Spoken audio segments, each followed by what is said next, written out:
So Jake is a current student, roughly, but not exactly, picking up from Nadia in my lab.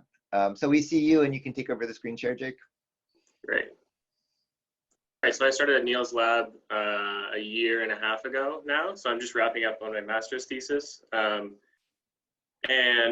yeah, it's exactly what Nadia was describing. It's trying to build tools for sort of all four parts of the machine design integration spectrum. So that's electromechanical, being circuits, hardware, firmware, higher level software, and then also mechanism.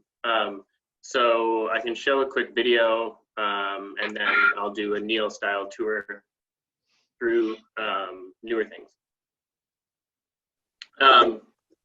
So to start building a machine, the first thing that I worked on was some parametric designs for linear axes. So these are designs that you can download and specify a length and a width, and fabricate either on a CNC mill or on a laser and with 3D printers. Right now I assemble them just in Rhino, sort of informally, but we'd like to do that more formally. I use a water jet, we can use a mill. The newer ones I'll show today are based around laser cutters. And then, like Nadia said, parts are commodity now. So NEMA 23 motors, skate bearings, and pulleys, and GT2 belts especially can be had on Amazon for, you know, tens of dollars and very quickly.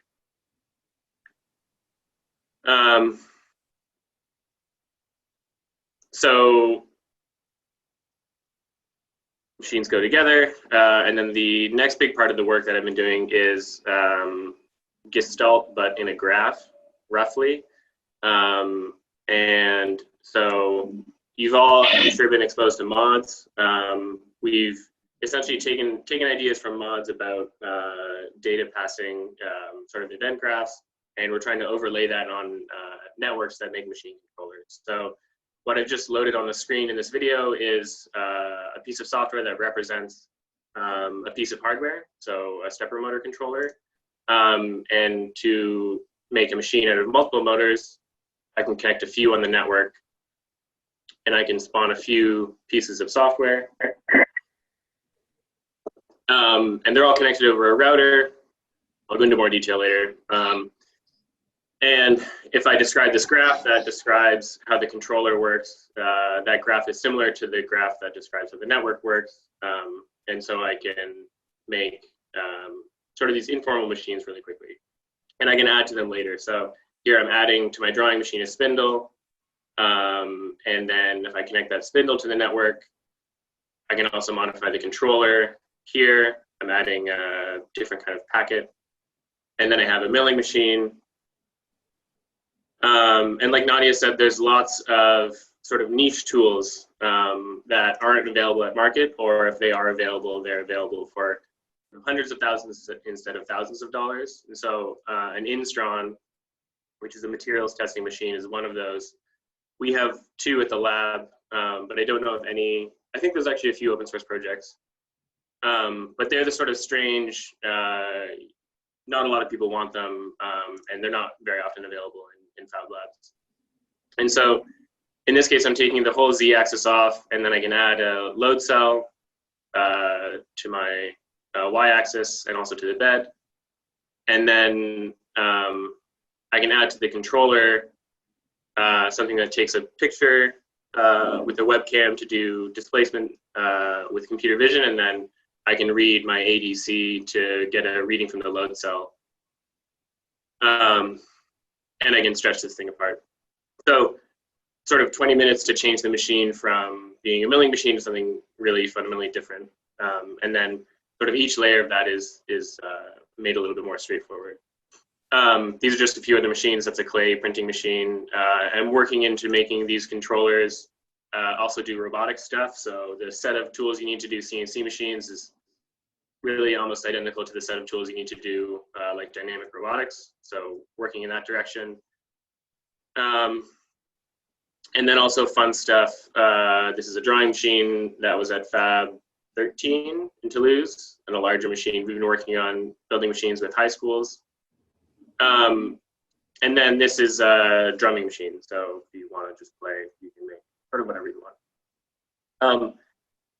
And then in terms of the controllers, sort of like what Nadia was saying, machines are one part of a larger sort of hairball of production equipment and production flows. And one of the things that's been frustrating, I imagine, for a lot of people is the sort of resilience of G code.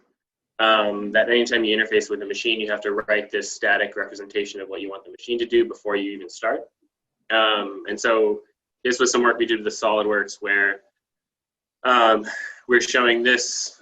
This is a honeycomb pattern which decomposes into a two-dimensional cut file. But instead of writing 3 different G code paths for cut, fold, fold valley, and fold mountain, we wrote a graph basically that sends an SVG first to mods, and then from mods through a WebSocket to the machine controller directly, where it's interpreted and where it runs on a machine that I'll show you an example of later on. So here's the controller, and no G code. I'm just opening a WebSocket to mods, and then from mods, I'm opening the other WebSocket and I'm sending it directly through. And so sort of all the way down to the motor, you can trace the data like event path. So now it's blocked. So that's an overview. But then I wanted to show you something I worked on for today. The website is openassemblies.com. I have links to sort of one of everything. There's machines here. I have a series of end effectors that I've been working on. And there are also these guides that I wrote for Machine Week that we do at MIT, which are sort of more complete write-ups of how to do machine design. So inside of parametric hardware, there's one design that I've come to really like, which is this NEMA 17 linear pinion type belt axis. And I did these drawings recently. So like Nadia was saying,